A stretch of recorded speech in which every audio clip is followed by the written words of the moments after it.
La famille, bonjour à vous, j'espère que tout va bien pour vous. Pour ce qui est de ma part, je vais très bien. Donc, aujourd'hui, where he go pour Michael Carrick à Manchester United. Oui, Michael Carrick est bel et bien notre coach la saison prochaine. Le contrat, c'est 2 années plus une en option, c'est-à-dire 2 ans plus 1 en option. Voilà. Mon avis là-dessus. Déjà, de 1 les gars, félicitations à lui. Pour ce qu'il a fait à Manchester United. Il a qualifié l'équipe en Ligue des Champions. Il a repris une équipe qui était, on va dire, malade. Même si c'était pas dans un pitié état, c'est que Ruben Amorim, il a laissé une équipe déjà structurée. Donc lui, il a juste amené les résultats qu'il nous fallait. Et quel match, parce que du coup, les résultats qu'il a amenés, c'était face au Big Six, ce qui est très important. Donc félicitations à lui. Mon avis par rapport à cela. Pourquoi 2 ans plus une en option? Pour moi, le board, ils ne sont pas confiants justement par rapport à Michael Carrick. Ils ne sont pas confiants, c'est-à-dire qu'ils ont proposé 2 ans. Ça ne va pas nous coûter cher. Si jamais le coach, il répond pas présent, si c'est pas le bon choix, c'est plus facile pour eux de le licencier. On va pas perdre beaucoup d'argent pour son licenciement vu que c'est un contrat de 2 ans. Ok. Mais ça montre encore une fois que le board, ils sont mitigés. Ils sont pas sûrs de 2 à 100%. Parce que s'ils étaient sur 2 à 100%, ils auraient proposé en fait un contrat de 5 ans. 5 ans. Mais là, ils choisissent plutôt la facilité. C'est-à-dire que si jamais ça convient pas l'année prochaine, donc on va pouvoir le virer. Ça c'est la première nouvelle, donc félicitations. On a eu le Werigo de Fabrizio Romano, ça veut dire que Carrick, il va être le coach de Manchester United la saison prochaine. Les journalistes lui ont posé la question si justement il va faire un discours dimanche dans ce match face à... non, c'est pas Sunderland le match de dimanche. Ah, j'ai un trou les gars. Du coup, il disait que c'était important, ça faisait partie de l'équipe et que les fans, justement, il faut savoir parler avec eux. Donc, voilà. L'autre nouvelle du jour qui est apparue aujourd'hui, c'est que après 6 mois de soins pour Mathis de Ligt, finalement, on a reçu la nouvelle comme quoi il s'est fait opérer, tout s'est bien passé, donc il va pouvoir être prêt pour la saison prochaine. Mais le joueur, il va rater logiquement le mondial. Donc voilà. Enfin, il a décidé de se faire opérer pour son dos. Parce que les gars, il est pas là, il a pas fait avec nous le deuxième partie de la saison, et c'est seulement maintenant qu'on apprend que c'est seulement maintenant que le joueur il s'est fait opérer. Donc voilà, au moins là, on est sûr que on va récupérer un De Ligt à 100% pour la saison prochaine. On espère que tout cela soit derrière lui. Donc voilà concernant les news qui sont apparues aujourd'hui. Il n'y a pas grand chose à se mettre sous la dent encore une fois. Il y a des rumeurs à gauche à droite pour l'ailier, comme quoi aussi pour le milieu de terrain que Baleba c'est la priorité de Manchester United, que justement le joueur attend toujours Manchester United. Matheus Fernandes, l'autre nouvelle qu'on a appris aussi, c'est que Matheus Fernandes, il y a Arsenal qui est rentré dans la course. En même temps, tu m'étonnes, après le match qu'il a produit face à Arsenal il y a une semaine de cela, tu m'étonnes que Arteta veut le joueur. Mais encore une fois, Arsenal, ils sont encore sur nos pistes, comme la saison dernière avec Gyökeres, Benjamin Sesko. Là, ils sont encore sur nos pistes, c'est-à-dire Matheus Fernandes. Le point positif, c'est que le joueur, il attend toujours Manchester United. Parce que pour lui, Manchester United, c'est son choix numéro 1. Bizarrement, la rumeur Ederson, ça s'est refroidi ces derniers temps. On n'a pas de nouvelles. On ne sait pas où est-ce que ça en est. Pourtant, c'était très proche, il disait. Hein. Mais bizarrement, c'est mis en pause. Et là, c'est Matheus Fernandes Enfin, la rumeur Matheus Fernandes prend de plus en plus d'ampleur. C'est-à-dire, encore une fois, Manchester United attend qu'il y ait un concurrent sérieux dans le dossier avant de s'activer. Et ça, c'est quelque chose qui me déplaît énormément. Donc voilà, concernant les news du jour. Maintenant, on va répondre vos commentaires, les gars. Le premier commentaire du jour, ça vient de Morwed. Si vraiment c'est Lecce est bien entouré et un coach qui va le développer, il serait meilleur que Raphaël Leao. car il te fait 2 top matchs et enchaîne avec 5 matchs Tokarest. Il n'est pas constant. Oui, c'est le cas de Raphaël Leao. Leao, les gars, c'est pas un mec constant. Mais aussi, comme je l'ai dit, et je le répète, c'est dû aux situations économiques, enfin, situations de l'AC Milan. C'est-à-dire que c'est tout le collectif de l'AC Milan qui ne va pas. Donc, voilà, il galère un tout petit peu. Et il me semble aussi que si à Lecce, c'est plutôt un ailier droit, il me semble.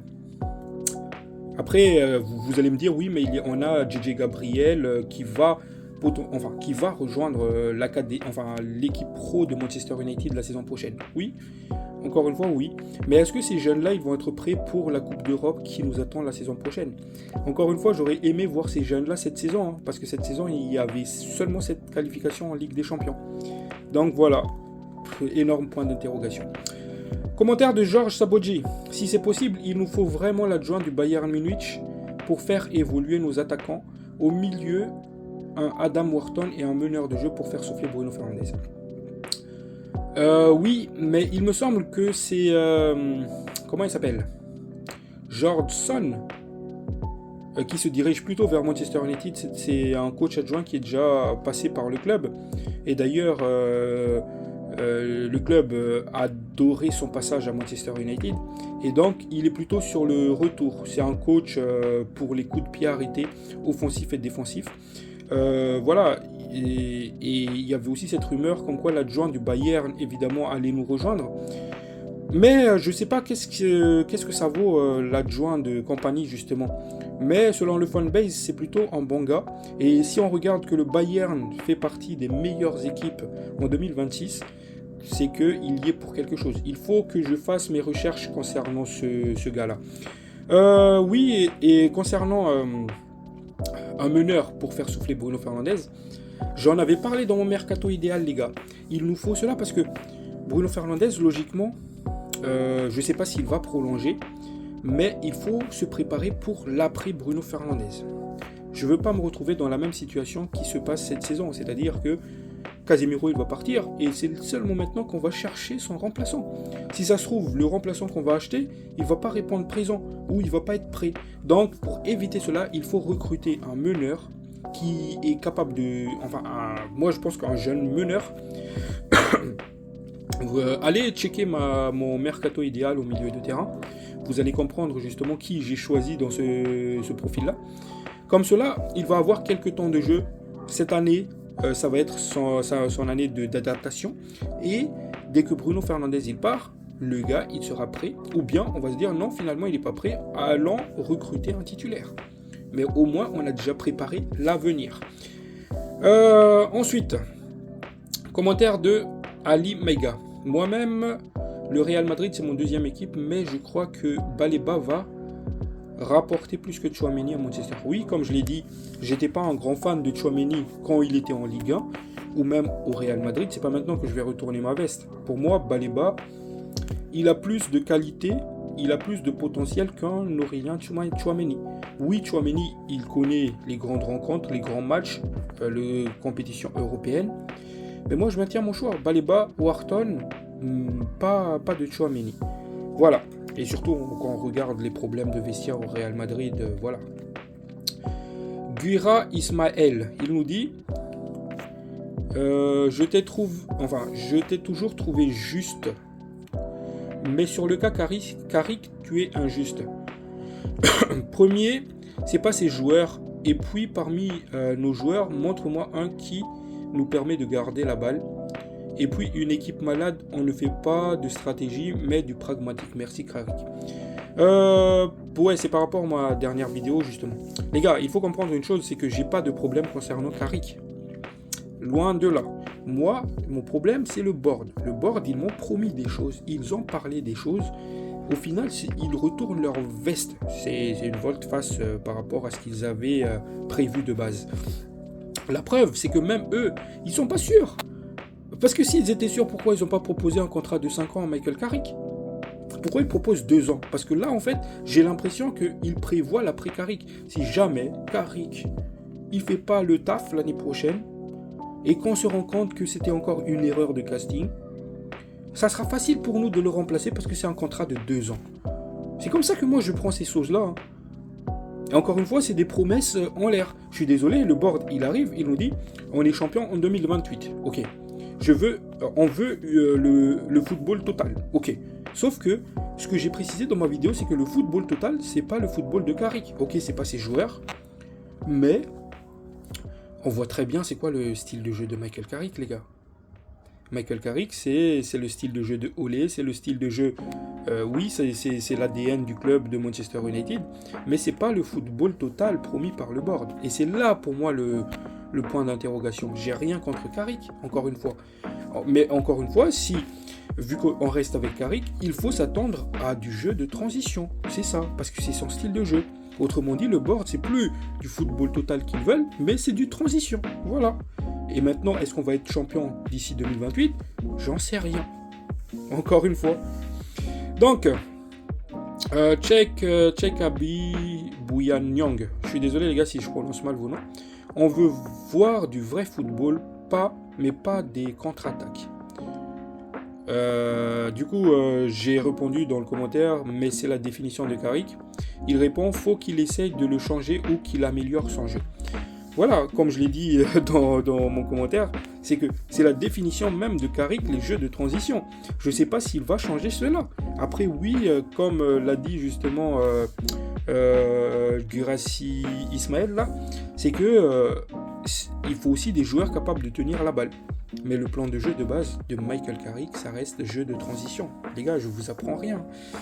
Donc, j'ai fait le tour de tous vos commentaires. N'hésitez pas les gars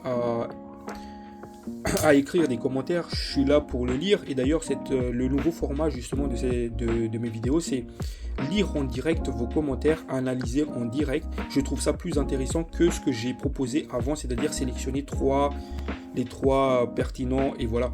Là, j'ouvre les discussions les commentaires dans YouTube, je lis tous vos commentaires, je trouve que c'est mieux, on peut vraiment bien débattre parce que quand je réponds juste à vos commentaires comme cela, des fois j'explique pas toutes mes fonds de pensée, alors que là ça me permet justement de pouvoir discuter avec vous et je trouve ça beaucoup plus intéressant. Donc voilà, j'ai fait le tour de tout ce qu'il y avait à dire, toutes les news justement.